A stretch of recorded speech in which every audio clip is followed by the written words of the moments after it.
Hi everyone, I'm Darshana.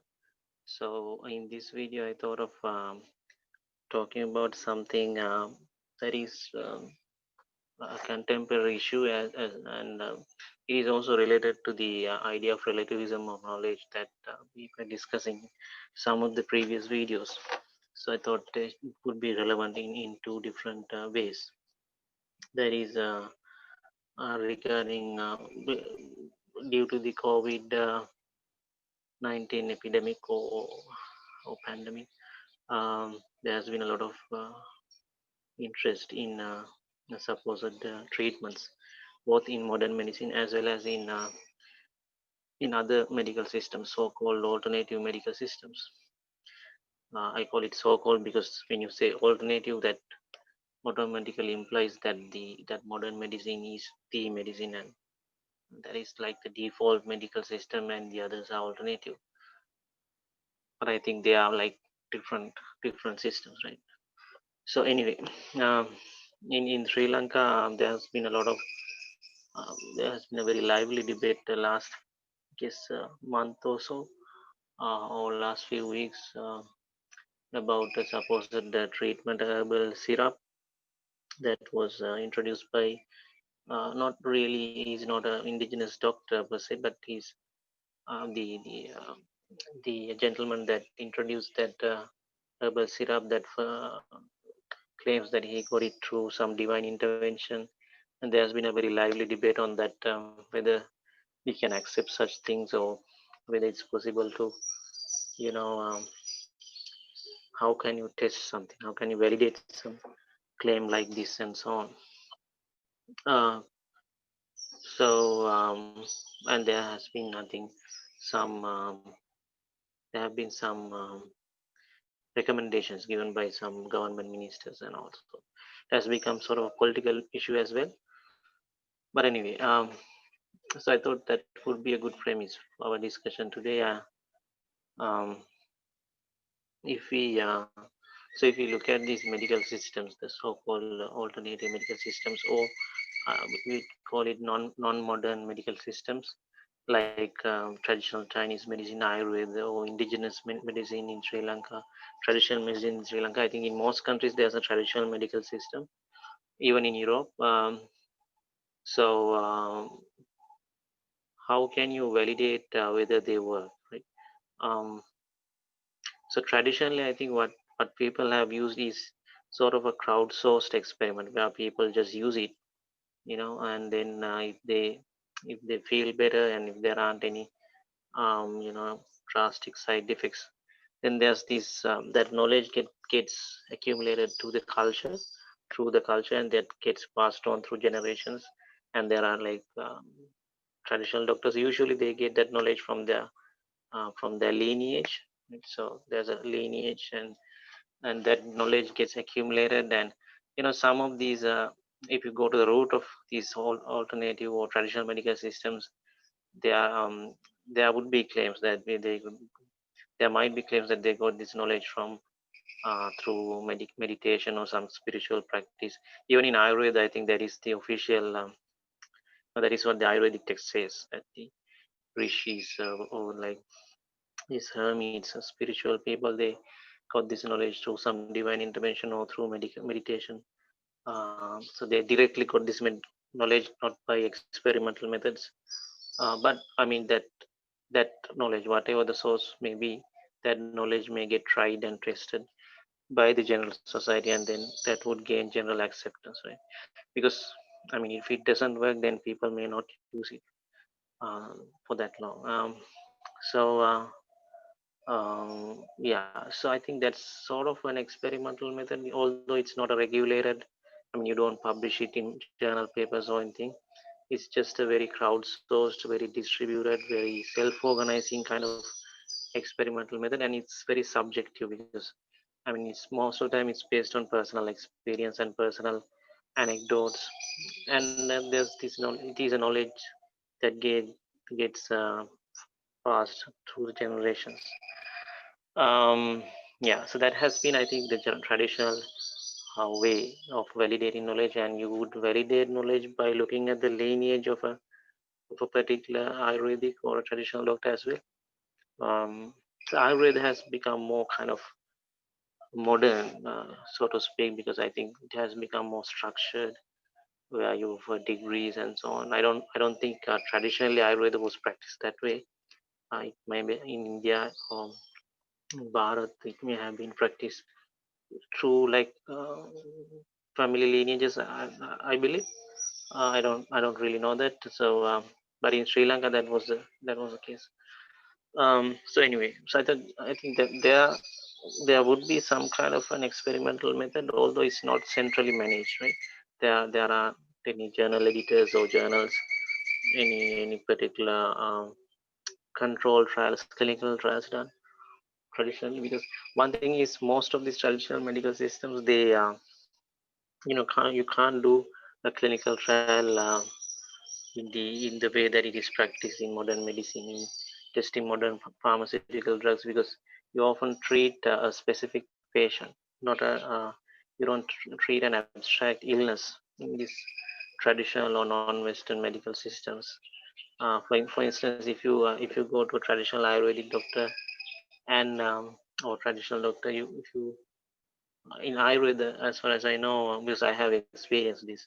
Um, Once I got treated by an Ayurvedic doctor in a Western country, and he basically wanted to know my body type, whether I'm a Vata body type or a Pitta body type or a Kapha body type or a combination of those body types. So there will be like different body types, and based on the body type, even if you have the same set of symptoms, like maybe um, gastric discomfort or something like that, heartburn, you will get a different treatment. You know. So it's very difficult. So there's this notion that each person is different, right? Whereas if when you do a clinical trial, you try to you treat a abstract illness through a generic protocol, and you want to normalize those differences, even the placebo effect, right? That's why you have a placebo group. Um, so so yeah, that so because of that, most of the time I think the method of double-blind control trials may not be applicable directly to these non-modern medical systems. But in the case of COVID, because it's and this supposed medicine, the herbal syrup was purported as a generic cure or generic medicine, right? I guess you can apply the double blind control trial method to a certain degree, but still it won't be exactly the same, because as far as I know, in modern medicine, you need to get for a certain drug to be get accepted, you need to explain the mechanism, right? You need to identify the active ingredient of that drug, and you need to explain the mechanism through biochemistry or physics or whatever. I mean, it all boils down to physics in the end, because even chemistry is can explain through quantum mechanics, right? So, but when you test a herbal syrup or some kind of a herbal formula uh, using a double-blind control trial, it's very difficult, I think, to explain the mechanism, because there's no single active ingredient. There are even in one uh, even in one ingredient like bee honey, there'll be thousands of active bioactive components, and when you combine multiple of multiple ingredients like that, what you will get is a synergistic effect, right? So it may be too complex or too difficult for us to understand how they work. All we can see is observe the outcome. I mean, what are the side effects, what are the clinical outcomes and all that.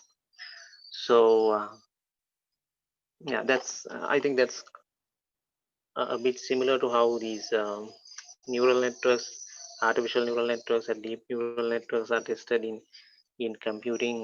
You don't really try to explain how they work, or you don't try to prove which architecture is the theoretically more sound architecture.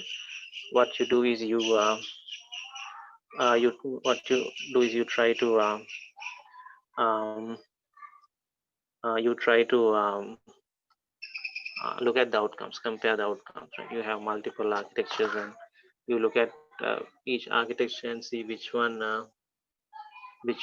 performs best.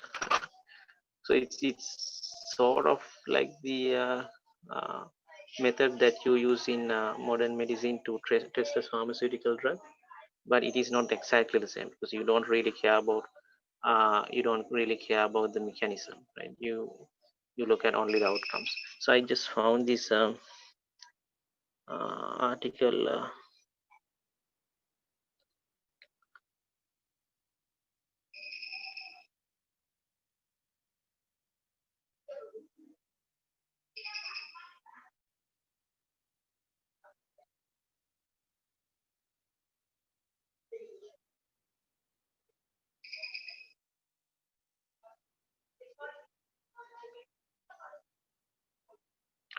I found this article that was shared by a friend of mine on Facebook, and basically talks about that kind of approach um, where some researchers in the US have tested. So they are from some reputed universities and medical schools, with honey and black cumin seed on how it affects COVID-19 patients, and there are some positive results. Right? I'll share these links in the description box.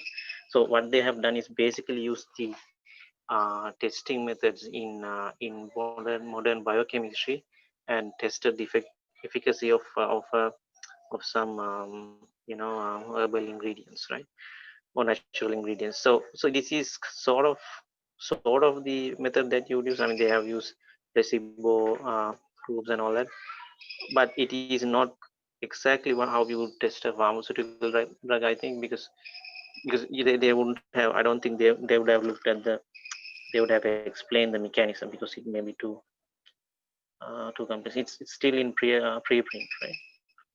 But I mean, these guys are from top medical schools and all. I think they have done some a proper study, right? So this you can do for a generic uh, for if you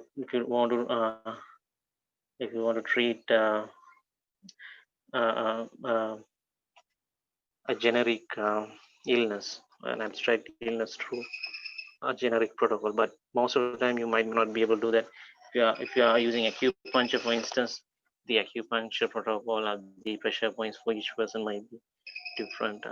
You might be able to generalize it to a certain extent, but most of the time, you are treating a specific person, not a generic illness. So that's one thing that I want to talk about. And if you are doing an experiment like that, I guess you would have to follow the protocols, like standards in statistics, how to choose your samples and all that.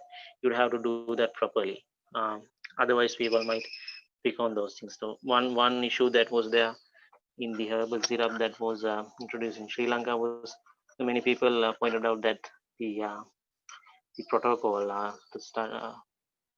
the experimental protocol was not that robust. So one of the concerns was that the PCR test, it can have false positives, and they were tested. The treatment was given after several days after the initial PCR test was done, and so on. But I'll come to that later on when I talk about the Pfizer vaccine, because I want to compare those two methods as well. Okay, so then so that's basically what I wanted to talk about regarding the herbal syrup and any alternative, so-called alternative medicine. And one concern I have with the current situation in Sri Lanka is that the government has basically, as far as I can understand, basically outlawed uh, or make it very difficult for an Ayurvedic practitioner or a traditional doctor to officially treat a COVID patient, right? By having some roadblocks and circulars and all that. Uh, threats of decertifying them and all, because even the traditional doctors, they have to certify in the department of Ayurveda or indigenous medicine.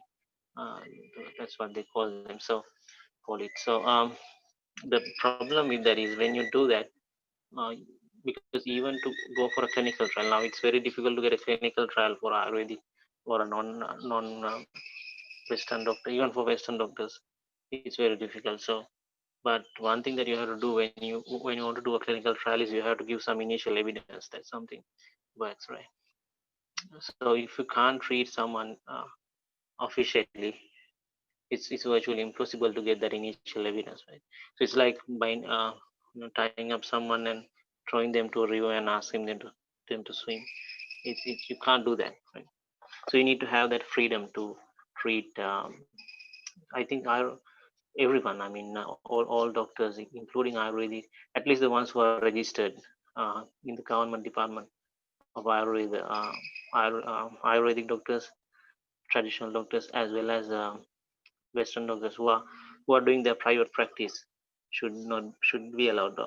Currently, in situation in Sri Lanka is basically there's a government monopoly in the treatment, which is not good because it can easily get politicized. I think it has already happened even with this herbal syrup. I mean, there were indications that it was politicized. Right? So, what should happen is it should be democratized. More people should be able to get. So it should be up to the people to choose which treatment that they can get, and they should have all the options, even for testing. There should be private sector should be given the should be allowed to test. Otherwise, if a government department or a few officials are managing the whole thing, it can easily get politicized.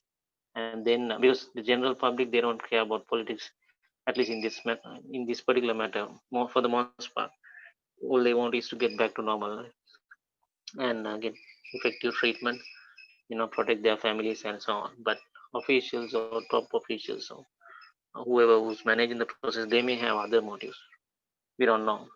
So if you like uh, try to control that in a very rigid manner, it will get it can easily get false. It's a very unfortunate situation because I think even under the British, as far as I know, in the early, um, I mean, in the very early stages, in the colonial period, British really cracked down on the traditional medicine. But in the early part of 20th century, I think they gave it some official recognition, and they even allowed traditional doctors to treat,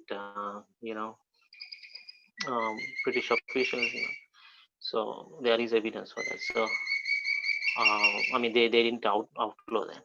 So so it's a very unfortunate situation because it's a current establishment. I mean, it portrays itself as a nationalistic government, but these barriers that are imposed on traditional medicine and Ayurvedic medicine to treat COVID, it's a very unfortunate situation. I think should not be the case. A couple of other things that I want to share regarding that particular experiment and that whole approach of validating using biochemistry and biochemical tests, uh, all these traditional treatments or so-called alternative treatments, whether we need to validate all the time to use them. I think that should not be the case. I think because of those two reasons. One is sometimes it may not be practical because if you're treating a specific patient, then all you can validate is maybe you can validate a certain method or a protocol of treatment, or maybe you can validate a certain Ayurvedic or a traditional doctor, right? Whether that person is legitimate, not a specific treatment. But for with COVID, of course, you can do that. If it is a generic treatment protocol, you can do that, but it should be optional, right? I mean, even even uh, even if you do a crowdsourced experiment, that should be sufficient for most people, because I mean, even after clinical trials, we see some of the drugs being rolled back, right? Even this recent vaccine, Pfizer vaccine, after giving it to the general public in the UK, then only they noticed that there was some allergic reaction, right? So but that was not revealed in the clinical trial.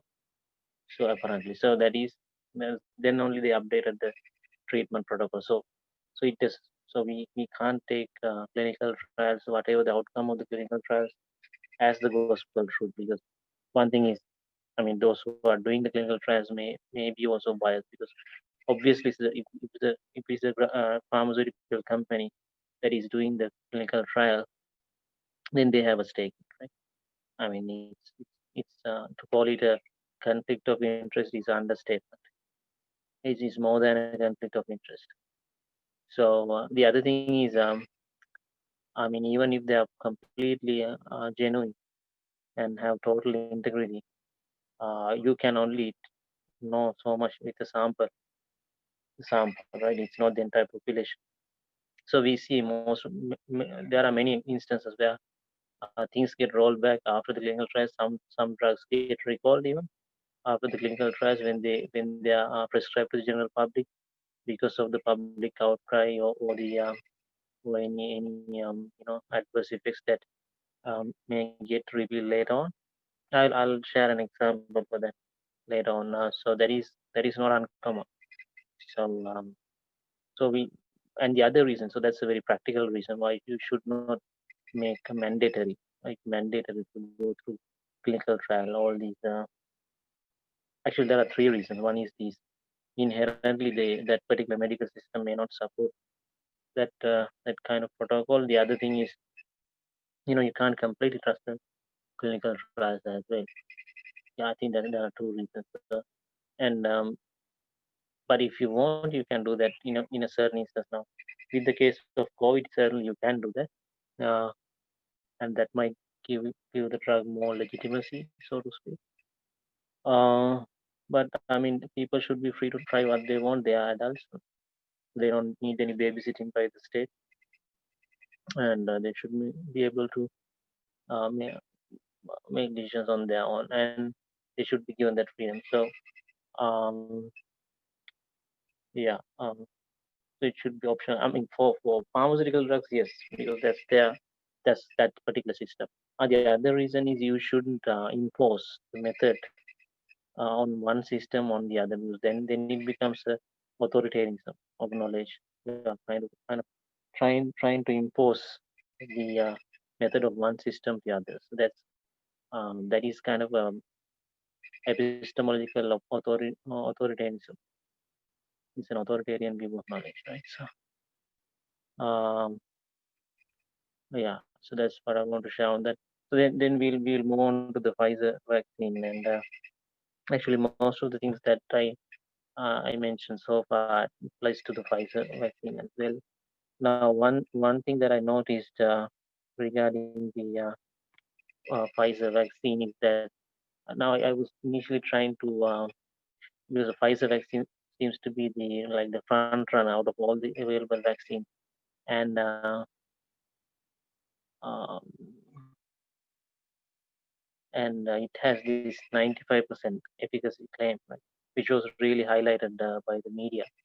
So I was curious how this 95% number was obtained, and I tried to find journal paper, because even with traditional or non-Western, non-modern medicine, people are always asking for peer-reviewed journal papers these days. So I was curious whether this vaccine trial had a journal paper published for it, for that claim, justifying that claim. And apparently there isn't. I couldn't find one. Maybe there is. If you can find one, you can update the comment section. And a friend of mine who is kind of involved in the pharmaceutical industry said that it's not a general practice to publish a journal article, because it's considered proprietary knowledge. So they directly submit reports to regulatory bodies in the governments, which is questionable, I think, because after all, these vaccines are bought by the governments using taxpayer money. So everyone has the right to know when they come up with these claims, whether those are legitimate claims, and whether they really how rigorous was testing protocol, and what were the adverse effects, and so on. And apparently that is not peer reviewed, right? So that is one question. I think it seems that is the norm for vaccines, maybe even for other drugs as well. I'm not really sure. If you are really involved in this business, you can correct me in the comment section, because I'm not someone from the medical background. I just interested. I'm just interested in this thing. So so that's one thing. I mean, the lack of a peer-reviewed journal paper. But okay, let's accept that it is due to the drug or the vaccine being a proprietary product. And it's again it's questionable. And a friend of mine had shared um, a report um, that was uh, that was there in the FDA. FDA is the Food and Drug Administration. That's the U.S. Government organization. Responsible for authorizing, I think, pharmaceutical products. So the CDC, Center for Disease Control, is also involved in this. I'm not sure why it doesn't go through CDC, but anyway, this was the so-called emergency approval. I think this document is related to the emergency approval, and these details out. So it's a pretty recent document from 10th December, and these details out, uh, the I guess the experimental method that they followed, and I was particularly curious on the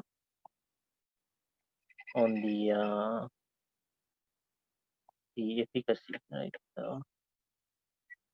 Let me find so this 95% number.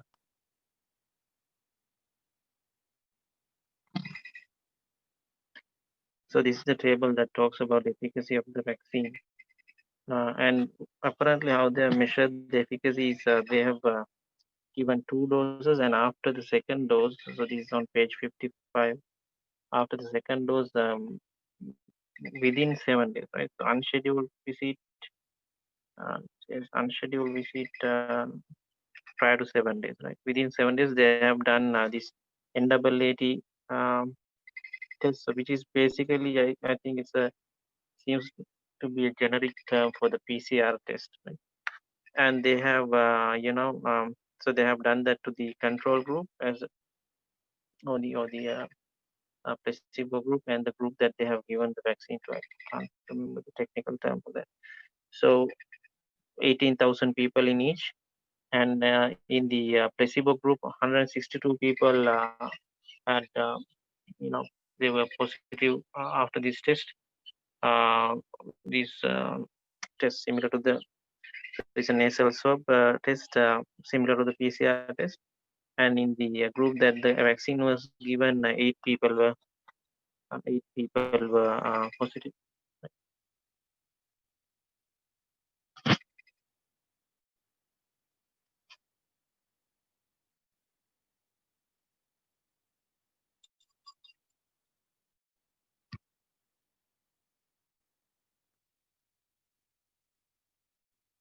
Yeah. So so uh, so the formula to measure the efficacy of vaccine is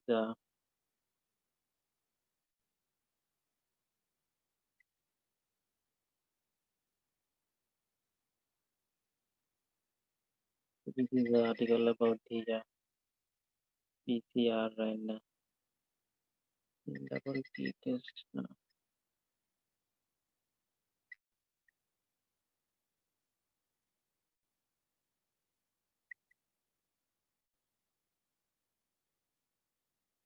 Yeah, it's basically the same thing. Definitely.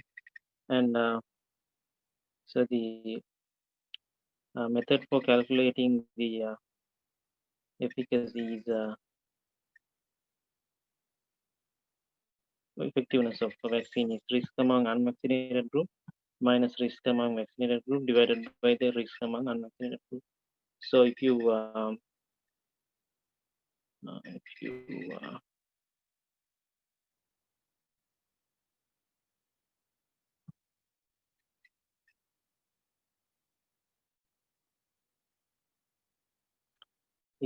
so we have this number 162, which is the people who are positive in the placebo group, right? Minus 8, 162 minus 8 divided by 162. Uh, 162 minus 8 equals divided by 162. We get 0.95% something. So that apparently that's how they have got this 95% number, and it is even more apparent when you go to the. So there's another table.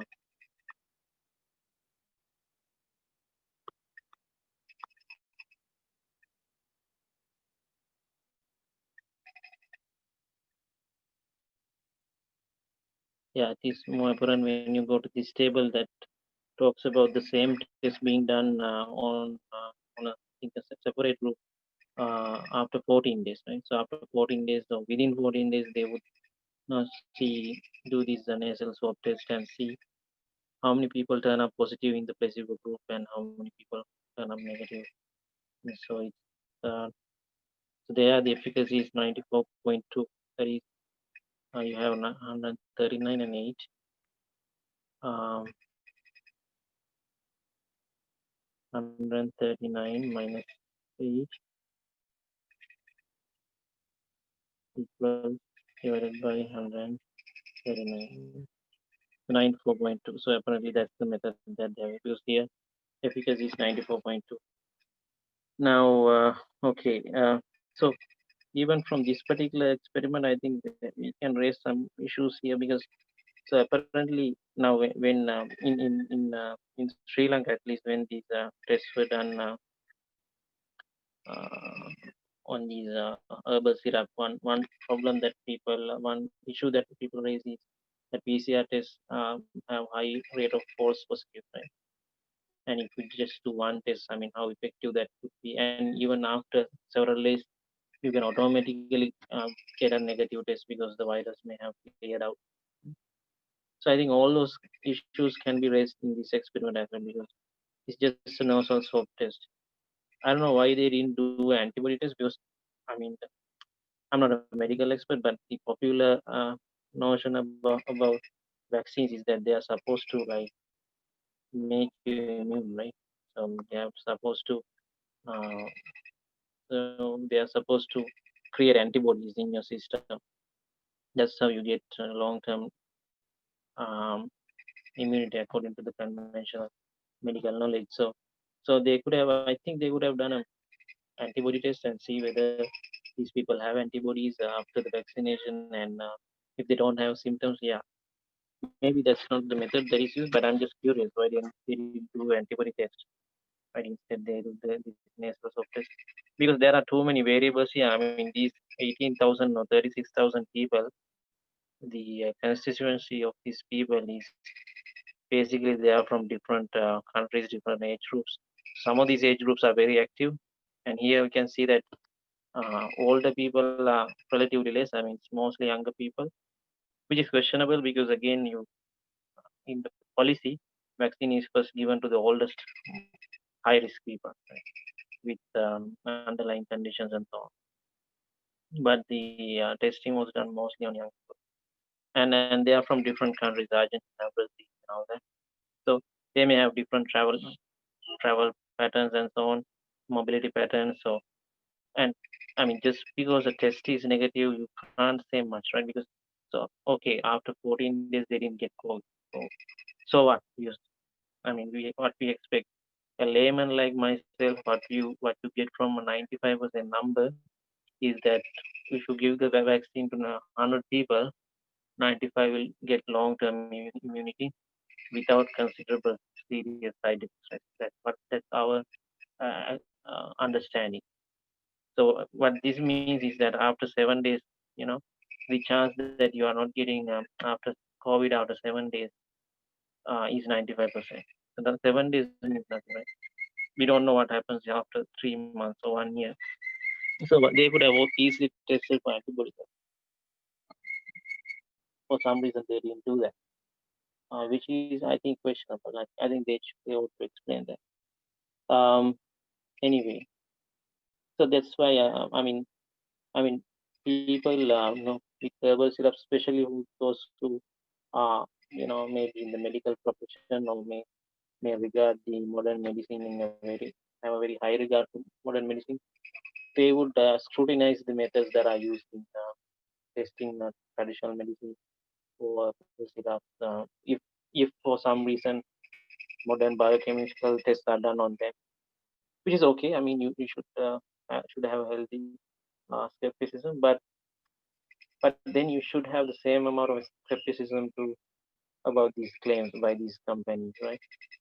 Because we are talking about billions of dollars, taxpayer money, and guaranteed markets. Because whenever you have government behind you, you have a guaranteed market, the entire population. And now they are talking about variants of the virus, so that means every year there will be new vaccines, which is I mean, you can't even imagine the amount of money that will be involved with that, and you can basically buy anyone that kind of money. Yeah, so that's basically what I wanted to highlight. I mean, I think more people should look at these documents. These documents should be more public and they should be more scrutinized, because I think the media, mainstream media, is not doing a good enough job in scrutinizing these experiments and all.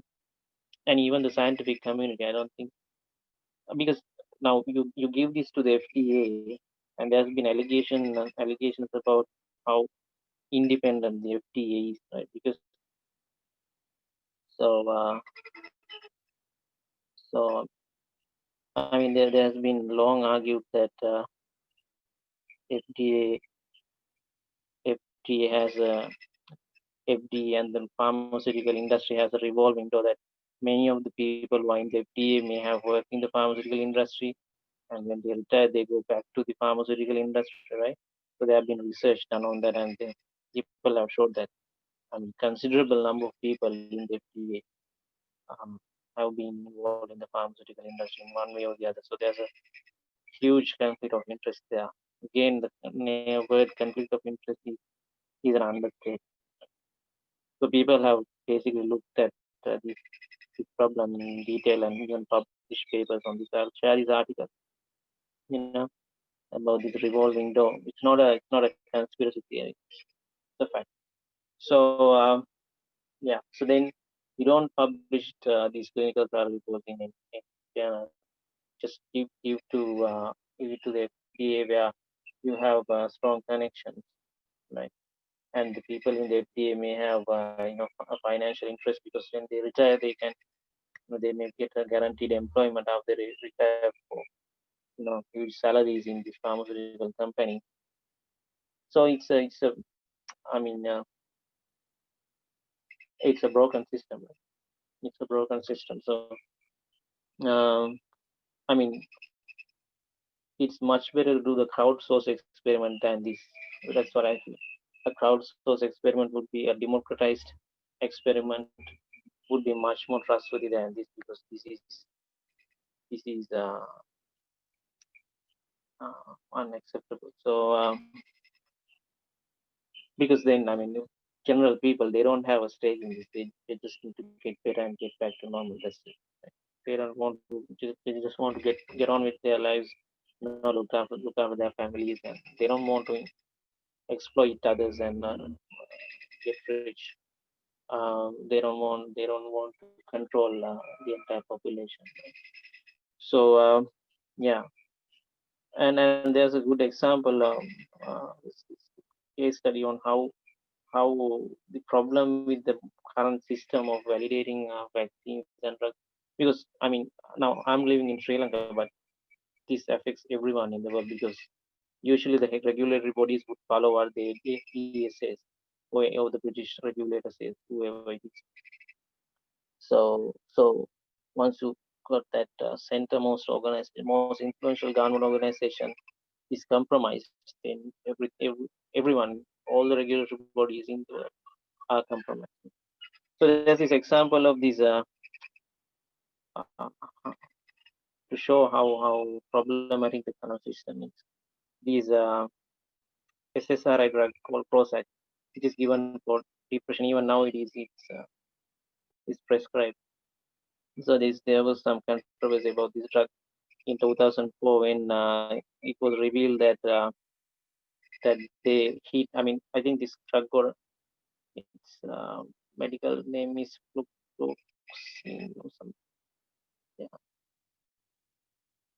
can't remember the medical name. So there's this Prozac is a trade name, and it's marketed in different countries by different. So it's a very popular drug, and apparently for 15, so it was approved by the FDA in 1987, and for 15 years the company Eli Lilly did the uh, experimental data that showed that it increases the suicidal risk, particularly among young adults. So and it yes, yet it was approved because now apparently FDA does not do its own trials unless there's a huge public outcry or something after it's released to a public, after the drug or the vaccine is released to the public. It does not do its own trial. It just evaluates the reports published by the submitted by these drug companies. Now again, it's very questionable because I mean they can manipulate the data, right? Because it's a lot of money. I think Eli Lilly got very rich with this drug, antidepressant, and it was a huge issue back then. And now actually FDA has a suicidal warning in the Prozac after this document was released. Uh, a suicidal warning in the Prozac label, but the problem is it's marketed by different names, and I'm not sure whether psychiatrists who recommend these or people who take this drug are aware of this. Even now, this drug is prescribed. I'm pretty sure I know at least one person who has taken this drug in their when they were young adults. So I'm not really sure how effective these suicidal warning labels are. Yeah, but this shows that it's not really scrutinized before a drug is released to the market, right? And a company can so easily manipulate the data. You can manipulate the method, right? So here, I think the problem with this report, the vaccine trial, is that okay, the measure says risk among you know the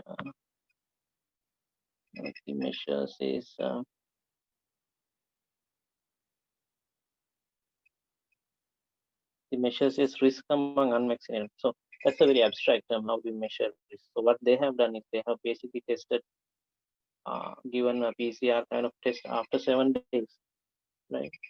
But how effective would that be? Um, because it's, I mean, you can measure risk in different. For me, risk means okay, you should have like long-term immunity if it is a vaccine. Right? So it's pretty arbitrary. And the 7-day value, how did they get the 7-day value? How did they decide on the 7-day value? So those are really arbitrary measures, and it looks like they are trying to manipulate the experiment to get this magic number 95% that can be marketed by the mainstream media. There are other problems as well here now. For instance, in this uh,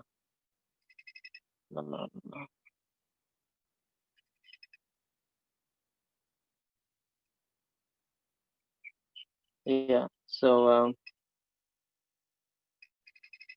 if you look at the adverse events, so in this particular table 6, in page 43, you look at the adverse events effects. Um, so if you look at the adverse effects that led to the withdrawal, it's 34 out of 18,000 something people, and in the placebo, also 25 people have withdrawn. Now that really begs the question whether this placebo is a real placebo. Usually, when you think of a placebo, you think of something that does not cause any significant biological reaction.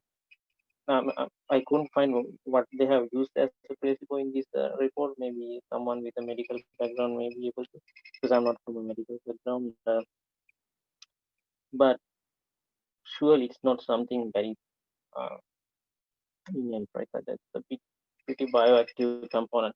I saw in some other article that in some other experiment they have used meningitis vaccine for this as a placebo. Now then it's a real problem because particularly if you look at the significance of the adverse effects, if the placebo is also a bioactive component, then you can't really compare it. It's like marking a paper based on not on the marking scheme, but on another student's paper. So you might get the significance of the adverse effects might get underplayed if you do that. It should be something that is not, placebo should be something that does not cause significant reactions, as I understand. Maybe someone from medical background might disagree, and you can share your thoughts in the comment section. But I think using a bioactive component as a placebo, be could be real problematic, particularly if you are looking at the adverse effects. Right? So this whole experiment looks fishy to me. But yeah, it looks like something. Even the numerical methods used to get this 95% number looks like you know uh, it is you like you can always, Mark Twain said that the statistics uh, lies damn lies and their statistics.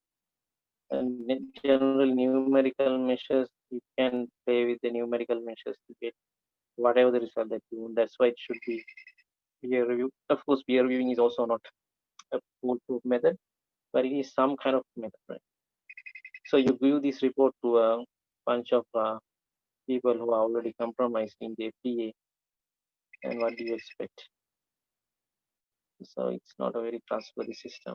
So I'm not saying that we should throw away all vaccines and all that, but it should be democratized. Currently, it's not democratized. Currently, it is fairly, uh,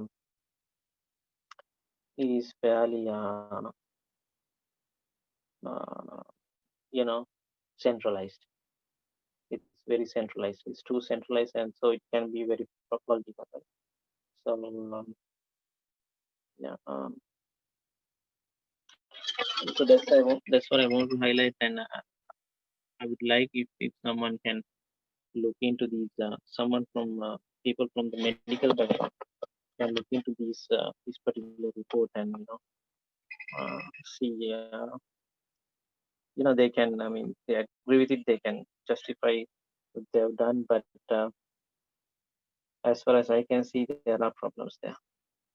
Okay, so I to end this, so it has been a pretty long video. I just want to now regarding methods. Um, so when you test these traditional medicine or traditional formulas with the modern biochems, I think it's a good example of utility of knowledge, because what really matters is we need to test whether someone really works. Of course, you can do a crowdsource experiment, but if you have a control experiment that is kind of, it's more quantitative and you can measure it. But if it is applicable, sure, it's good to do that, I think. So that's a good example of how different knowledge systems can get together, and what we really want, what most people want is to find something that works. Right? They don't really care how these people got this knowledge and whether of which knowledge system it belongs to. Most people, what they care is they need something that works with minimal side effects. Uh, so yeah, so and I think with regard to the general attitude in testing.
Yeah, this is an excerpt. So I'm getting this from this website called Access to Insight, which has